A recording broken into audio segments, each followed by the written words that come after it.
Bismillahirrahmanirrahim. Assalamualaikum warahmatullahi wabarakatuh. Kita mulakan kelas kita pada pagi ini dengan membaca Ummul Kitab Al-Fatihah. A'udzubillahi minasyaitonirrajim. Bismillahirrahmanirrahim. Alhamdulillahirabbil alamin. Arrahmanirrahim. Maliki yaumiddin. Iyyaka na'budu wa iyyaka nasta'in. Ihdinas siratal mustaqim. Siratal ladzina an'amta 'alaihim ghairil maghdubi 'alaihim waladdallin. Amin. Bismillahirrahmanirrahim. Alhamdulillahirabbil alamin. Wassalatu wassalamu ala sayyidina Muhammadin asyrafil anbiya'i wal mursalin wa ala alihi washabbihi ajmain. Ya Allah, ya Tuhan kami, ampunkanlah dosa-dosa kami, ampunkanlah dosa kedua ibu bapa kami dan kasihilah mereka sebagaimana mereka mengasihi kami di masa kecil.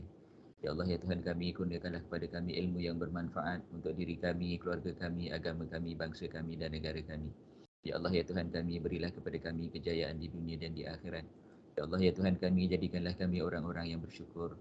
Rabbana atina fid dunya hasanah wa fil akhirati hasanah wa qina azabannar. Walhamdulillahirabbil alamin.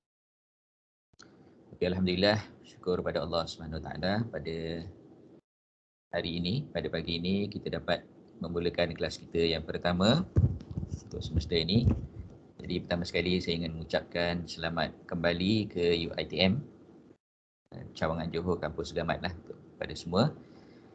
Selepas ber-PKP selama 2 tahun di rumah masing-masing.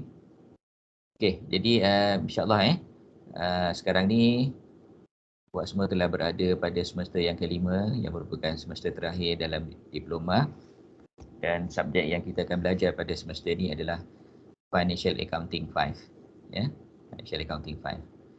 Jadi insya-Allah kita akan menggunakan medium MS Teams ni untuk menggantikan medium yang biasa saya gunakan, iaitu Google Meet ya. Sebab Google Meet dah tak boleh rakam, yang ni boleh rakam, so saya bertukar kepada MS Teams ni lah. Jadi sebelum memula kelas pada pagi ni, elok juga kalau awak semua boleh tunjukkan muka.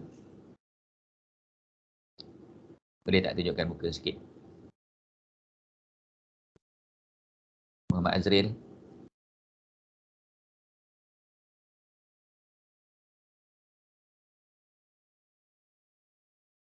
Sir, dia belum download Google Microsoft Teams. Oh belum. Tapi ada ni, Muhammad Azril ada kat sini. Muhammad Alif pun ada. Din Aiman pun ada. Syukri Zali pun ada. Tunjuk sekejap dia muka nak tengok. Ni siapa ni? Syukri. Syukri Zali. Okey. Syukri duduk di college ya? Yes sir. Di mana? TS? Taman Sari. TS. Okey, Muhammad Azril. Kat mana ni? College mana? College mana? TS juga? Yes, okey. Din Aiman. Badrul Hisham. Okey. Di TS juga lah. TS juga. Okey. Yang lain-lain tu? Okey, Siti Nur apa ni? Siti Nur apa ni? FA. Nur Aisyah. Siti Nur. Ada yang nak tunjuk muka?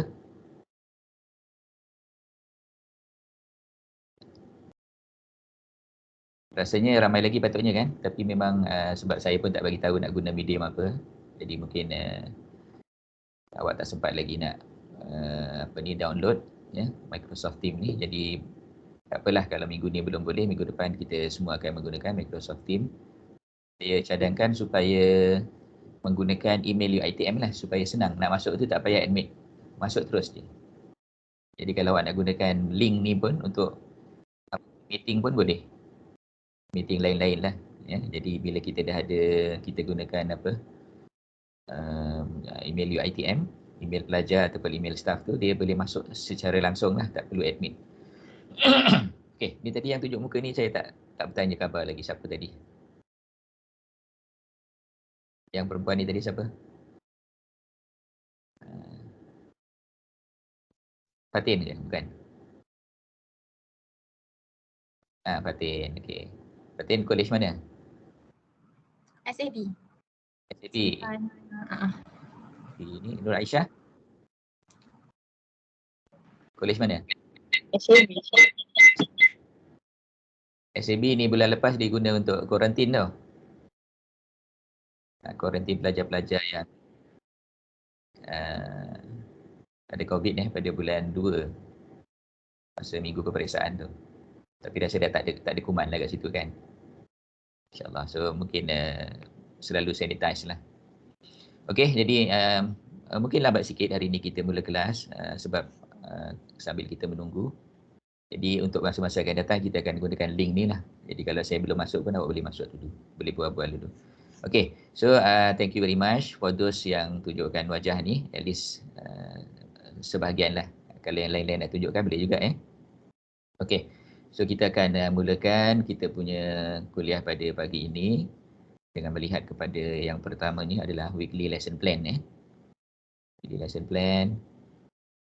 So weekly lesson plan is the most important item in our student life. Okay.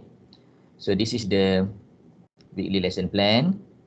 Okay, harap semua dapat melihat apa yang saya tayangkan ni. Okay. Okay, jadi we have how many weeks? We have 14 weeks. So apa yang kita ada dekat sini adalah pada minggu 1 dan minggu 2. And of course lah sepatutnya pada hari pertama ni kita cerita tentang OBE. Okay. Jadi sekejap lagi kita cerita sikit OBE ni. OBE ni basically objective based education ataupun outcome based education. So maknanya every subject ataupun every chapter yang kita belajar tu dia ada outcome dia. Dia ada demand outcome dia, ada program outcome dia, ada learning outcome dia. So at the end of the subject you will be able to do what? Macam itulah. Okay. Dan kemudian perkara yang penting juga dalam OBE ni adalah yang pertamanya kita nak melihat kepada entrance survey. Entrance survey ni bila kita tengok apa yang ada kat sini ni kan. Jadi kita boleh lihatlah berapa tinggi level kita daripada 1 hingga 5. Jadi kalau dah letakkan 5 kat sini, katalah awak okey saya dah faham semua, saya letak 5, yang ni 5. Kemudian pada akhir semester rupanya ada benda yang tak faham, awak pun letak 4, letak 3. Jadi dia punya pencapaian dah negatif. So it is better kalau kita letakkan 1 ataupun 2 untuk entrance survey. Kemudian untuk yang exit survey tu kita letakkan yang actual kefahaman kita berapa.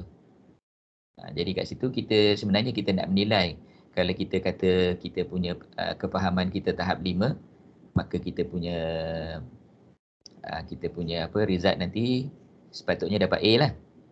Sebab kita punya kefahaman 5. So maknanya saya galakkanlah untuk yang exit survey nanti letakkan 5 ataupun paling kurang pun 4 lah. Itu menggambarkan semua ready untuk nak dapat A ataupun A minus ataupun A plus macam tu. Okay. Jadi memanglah pada awal semester ni memang kita punya kefahaman sepatutnya tak berapa ada lah. Tapi mungkin juga ada yang dah baca. Asset dah baca, agriculture dah baca. Jadi semuanya dah terror. Okay. So ada ke yang baru masuk? Yang nak kena admit ni? Tak ada ya? Jadi saya teruskan dengan kita punya weekly lesson plan. So topik yang pertama, the first topic that we are going to learn in first week and second week is intangible asset MFRS 138, intangible asset, and MFRS 136 is basically about impairment. Okay. And the book that we are going to refer is Tan Leong Tong. I'm quite sure that everybody is having this book. Okay. And then in week 3 until week 4, we are going to learn about MFRS 141, agriculture. Agriculture, and we are focusing on biological asset. Biological asset. And then in week 5, we are going to start with a new topic. That's why I put here red color. Okay, company reconstruction and change in business structure. And we are going to cover this one in 5 hours, less than 2 weeks lah. Okay. Tapi kebetulannya minggu yang kelima tu, lepas minggu kelima cuti raya pula. So kita tak boleh nak sambung pada cuti raya tu. So kita kena sambung bila balik raya nanti minggu yang ke-6. Kita sambung lagi dengan 2 jam Company Reconstruction and Change in Business Structure. Jadi kalau tengok tajuk ni macam panjang. Tetapi saya dah simplify supaya dia cukuplah untuk 5 jam. And for this one, we are going to use Jane Laza. So Jane Laza pun, I was told that, okay, maybe if not all, some of you already have the book. Okay.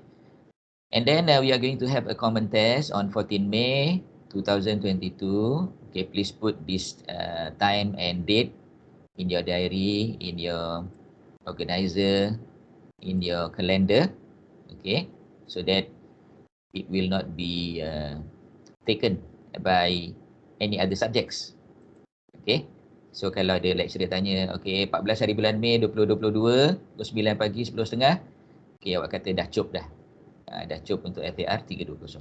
Common test seluruh Malaysia. Common test dan face to face. Ya. Okay, kemudian week 6 to week 9, okay, we are going to start with consolidated statement of financial position. Okay, for 10 hours. 10 hours ni maknanya kita 3 minggu campur 1 jam lah. 1 jam yang kat sini. Ini 2 jam saja. Kemudian kita gunakan buku Jane Laza. Okay, so kita akan berada di dalam kampus selama 3 minggu sebelum kita bercuti semula 1 minggu untuk pesta menuai dan hari gawai. Kemudian pada minggu yang ke-10 kita tak ambil lagi financial consolidated statement of financial position. Kita ada 2 minggu lagi. Jadi basically kita belajar 5 minggu tajuk ni. Okay. Dan kemudian tajuk yang terakhir adalah consolidated statement of profit or loss and other comprehensive income and consolidated statement of changes in equity. Jadi semua item ni you dah belajar kecuali ada perkataan consolidated. So consolidated means group companies. Okay. And then from 17 July to 23rd July, you are going to have a revision week for 1 week. Okay. Kemudian kita akan ada final assessment ataupun final examination pada 24 bulan 7 hingga 13 bulan 8. Dan seterusnya 14 hari bulan 8 hingga 1 hari bulan 10. Selama sebulan setengah, 6 minggu kita akan ada semester break. Jadi awak dah grad lah masa tu, jadi tak ada semester break. Okay. So itulah dia 42 jam yang kita akan cover pada semester ini. Okay.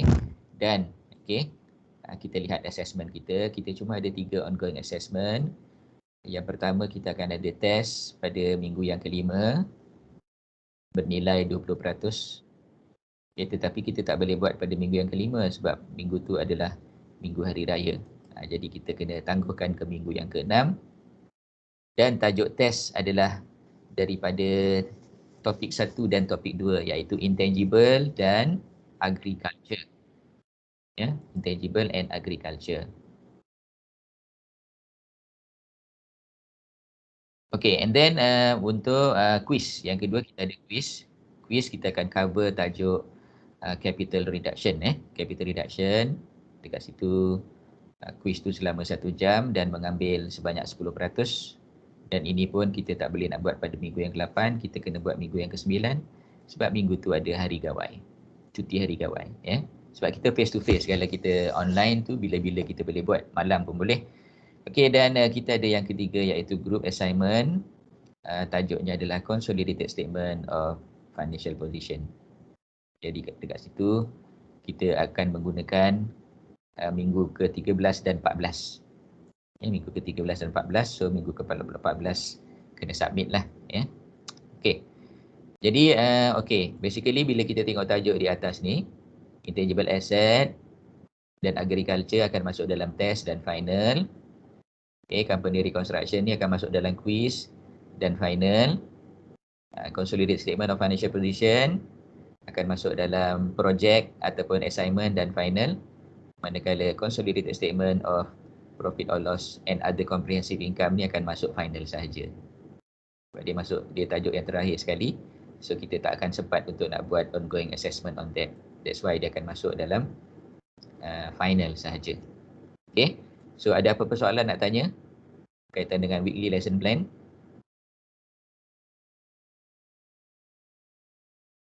Rasanya tak ada ya. So kita punya reference tu lah ya. Okey, Tan Leong Tong ni. So Tan Leong Tong ni digunakan untuk semester-semester yang sebelumnya, dan Jane Lazar juga ada digunakan pada semester-semester yang sebelumnya. Jadi basically siapa yang dah ada buku tu tak perlu beli buku lah untuk kali ini ya. Okey, so saya akan teruskan dengan macam saya sebutkan tadi, OBE lesson plan ya. Jadi dalam OBE, OBE ni macam saya sebutkan tadi, yang penting sekali adalah kita memahami bahawa yang kita belajar ni dia ada outcome dia. Ya, outcome. So outcome based learning. Everything that we learn, there will be outcome dia. Ya, there will be outcome. Jadi outcome itulah yang sebenarnya akan dilihat semasa kita apply pekerjaan dan sebagainya. Jadi mungkin ada yang selepas diploma ni dia nak kerja kan. Macam saya dulu selepas diploma pun saya kerja. Dan bila interview akan ditanya macam-macam lah. Ditanya standard costing lah. Benda yang kita belajar dulu, especially yang kita dapat A tu. Itulah soalan yang dia akan tanya. Okay, what do you understand about standard costing contohnya. Jadi walaupun standard costing dah lama dah belajar. Mungkin ada yang lupa. Okay, so kita akan teruskan dengan, so berapa orang sekarang ni yang ada? Tak nampak kat sini, ada 1, 2, 3, 4, 5, 10, campur 4, 14. Okay, tak apa, kita teruskan dengan kita punya slide presentation yang pertama ya. Jadi kita dah masuk dah tajuk intangible asset. Okay, tapi saya kena cancel share dan share semula.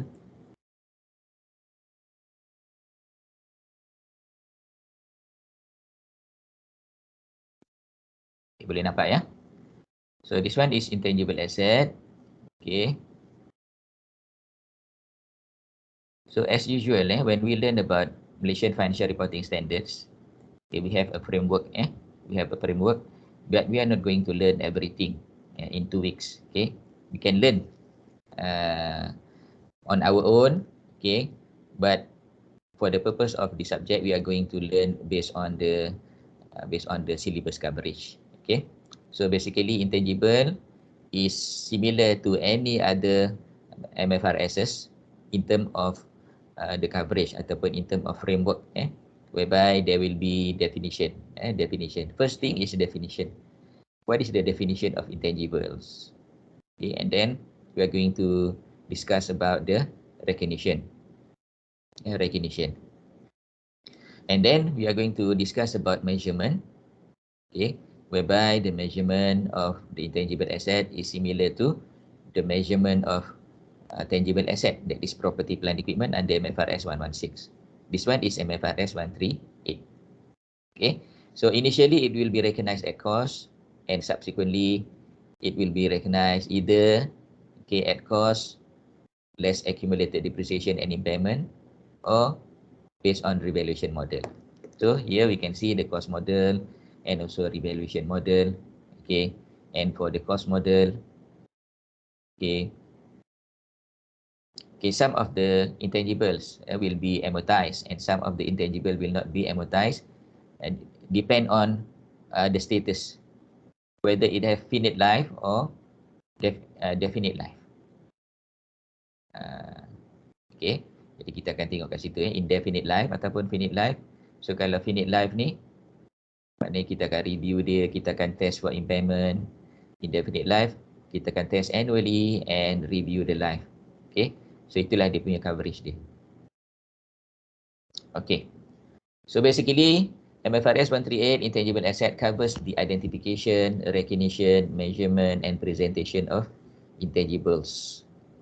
Intangible asset are identifiable non-monetary asset. Identifiable non-monetary asset that have no physical substance. That is the definition of intangible asset. Identifiable non-monetary asset that have no physical substance. We cannot see, we cannot touch, but it exists. Okay, a simple example of intangible asset is computer software. Computer software we cannot see and we cannot touch. We cannot see and we cannot touch.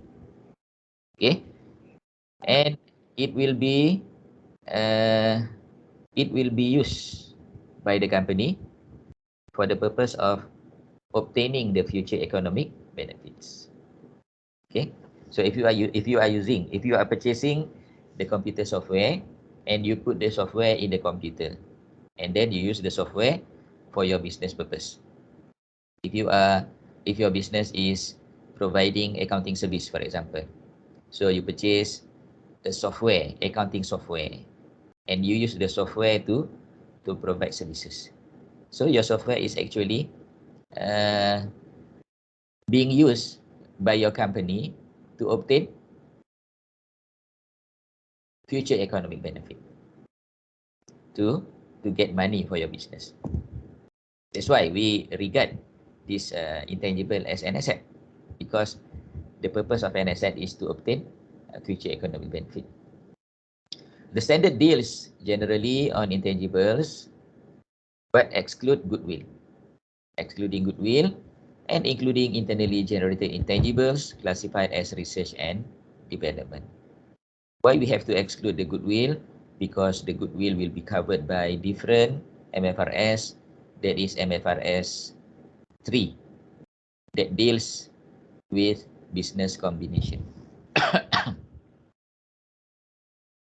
Okay, intangibles. Intangibles must have the following qualities. The first one is identifiability, the second one is control, and the third one is future economic benefits. What is identifiability? Identifiability means the asset is separable. The asset is separable. What is the meaning of separable? It can be separated from others. That is capable of being separated.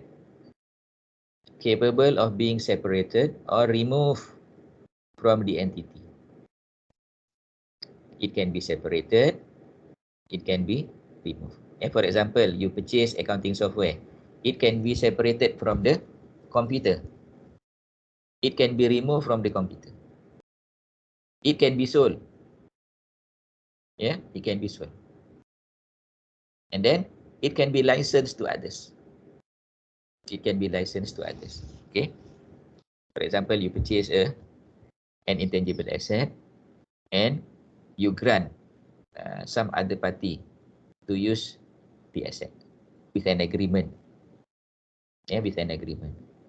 So you can give license, you can sell, you can rent, yeah, the intangible asset. And third, or exchange. You can exchange the asset, either individually or together with related contract, assets or liability, or arises from a contractual or other legal rights. So that is identifiability. Secondly, control. Control is present. What is the meaning of control? Control means kawal. Kawal. In bahasa, it's kawal. Control is present if the entity has the power to obtain the future economic benefits. It is said that you have a control over certain thing if you can have the power to obtain the future economic benefit flowing from the underlying resource, that is intangible asset, and you can also restrict others from having access to those benefit. Okay. Jadinya macam ni lah. Kalau katakan kita beli sesuatu tadi adalah milik kita. Milik kita. So apa yang kita kata milik kita, maknanya we have control over the asset. What is the meaning of control? We have the power to obtain the future benefit. We have the power to obtain future benefit. Okey lah, kalau katakan walaupun dia tidak sama, ya, katakan awak beli buku lah. Awak beli buku Tan Leon Tong. Siapa punya buku ni kalau awak beli? Buku ni adalah milik awak. So milik awak ni maknanya you are controlling the book. Okay. So why you say that you are controlling the book? Because you have the power to obtain future economic benefit flowing from the book. And you can restrict others from having access to this benefit. You can prohibit. You can restrict others from reading your book. Because the book is yours. You have the control. Jadi begitu juga dengan intangible asset ataupun tangible asset. The meaning of control is you have the power to obtain the future economic benefit. At the same time, you can restrict others. You can restrict others from having access to those benefits. Secondly, legal rights that are enforceable in courts may indicate control. Sometimes we have to go to court. We have to go to court to decide, to make decision. The court will make decision. Okay, this is actually whose? Siapa punya? Siapa punya? Who is controlling this item? An entity may derive economic benefit from skilled workers, market share, and customer list, but has no control over them. This is an example whereby the company cannot control. Okay, you can say that, okay, I have a few skilled workers. These are our assets. Okay, kita kata begitu. These are our asset. Okay, you can say that this is an asset, but by definition, it is not an asset because you cannot control your skilled workers. What is the meaning of you cannot control? You cannot prohibit your skilled workers from leaving the company because they are people. The skilled workers are people. They are freely leaving the company.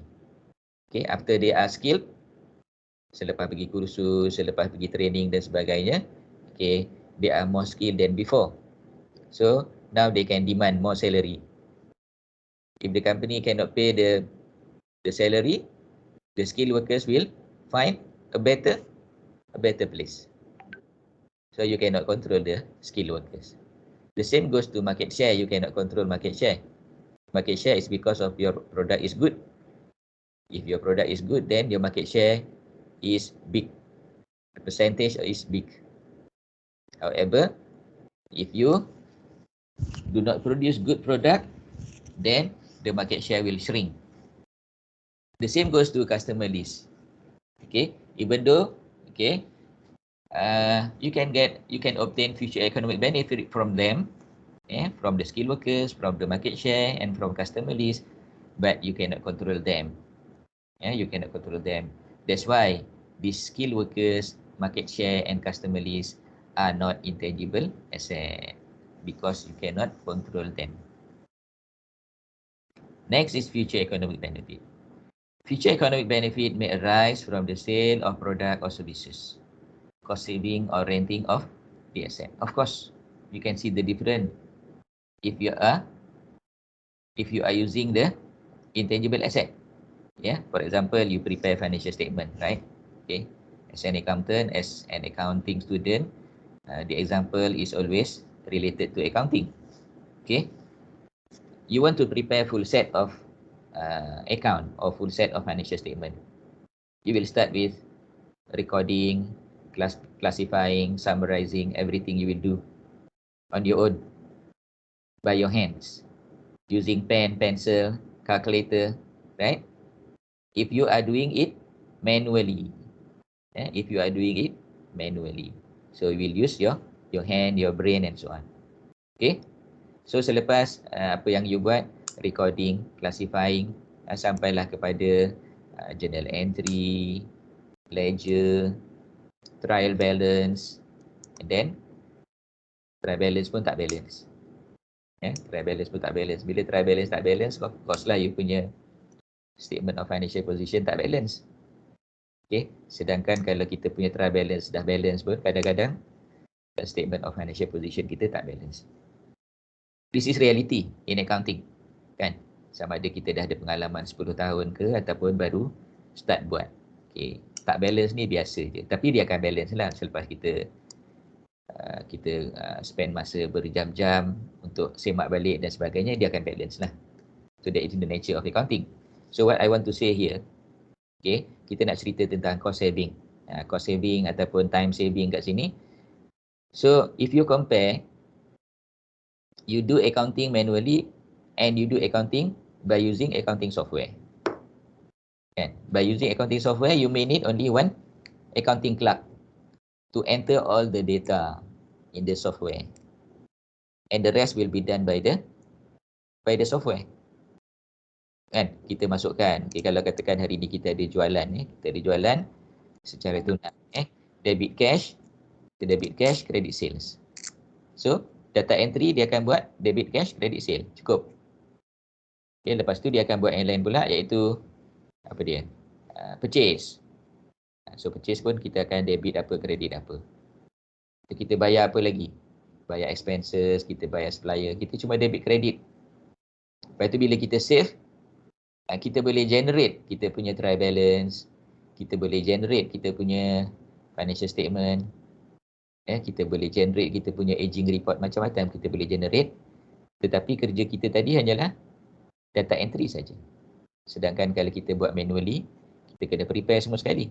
Daripada data entry sampailah untuk kita balancekan kita punya statement of financial position. Nampak tak kat situ? Ya, dia punya benefit yang kita perolehi apabila kita menggunakan intangible asset accounting software tadi. So, adakah dia menjimatkan masa? Yes. Kan? Jadinya, future economic benefit may arise from the sale of product, sama ada kita jual produk tadi, ataupun kita jual servis kita, ataupun cost saving, ataupun renting of the asset. Jadi kita boleh sewakan, kita boleh jual. Kalau kita produce sendiri kita punya accounting software, kita boleh jual. Ya, ataupun kita tak nak jual software, kita jual perkhidmatan dan sebagainya. MFRS 138 requires an entity to assess the probability of future economic benefit using reasonable and supportable assumptions that represent management best estimate of the set of economic condition that will exist over the useful life of the asset. Jadi maknanya kita nak tentukan berapa lama umur aset ni nanti. Kan? Ya.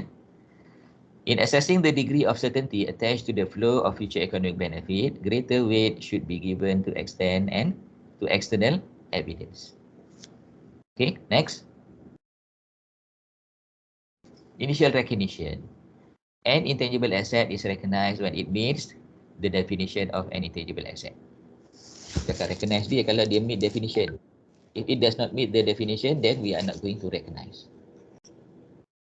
We are not going to recognize. So what are the recognition criteria of an intangible asset? The recognition criteria is similar to any other asset. That is, it is probable that the expected future economic benefit that are attributable to the asset will flow to the entity and the cost of the asset can be measured reliably.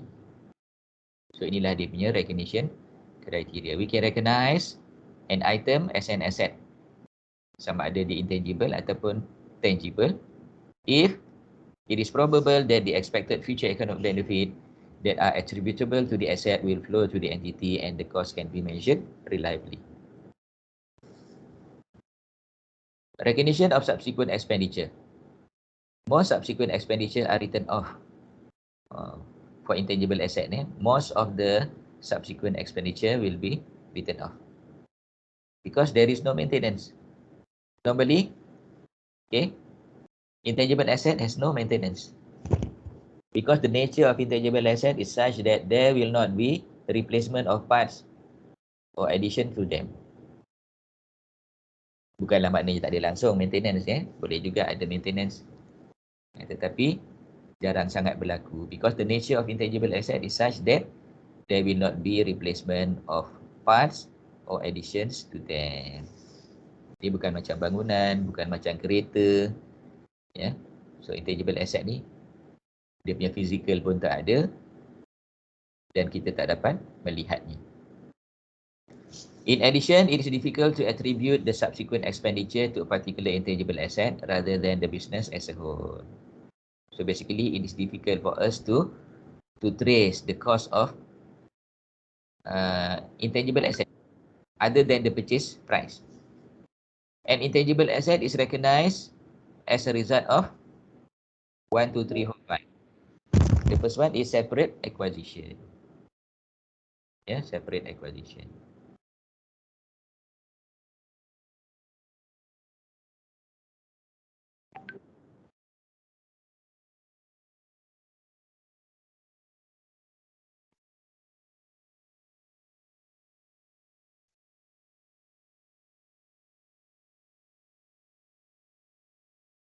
It's a result of separate acquisition yang pertama.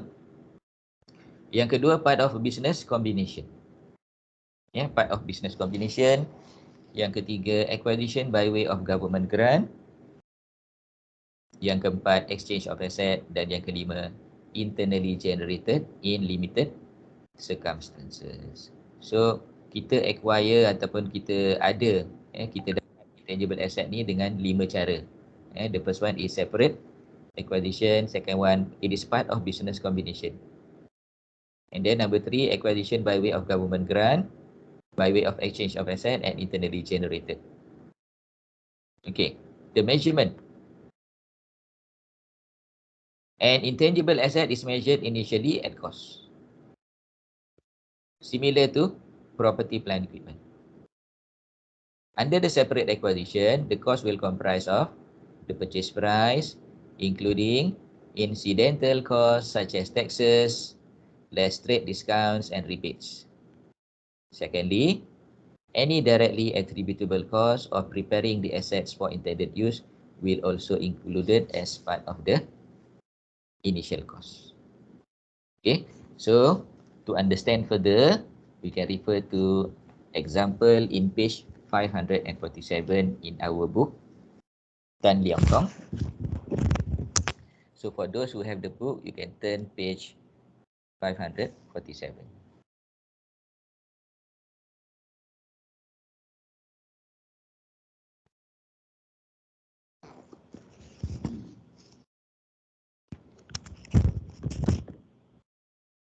Okay, in page 547,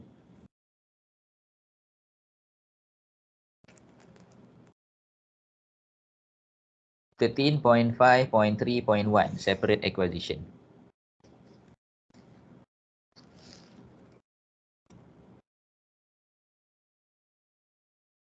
Okay, kita baca sikit kat situ.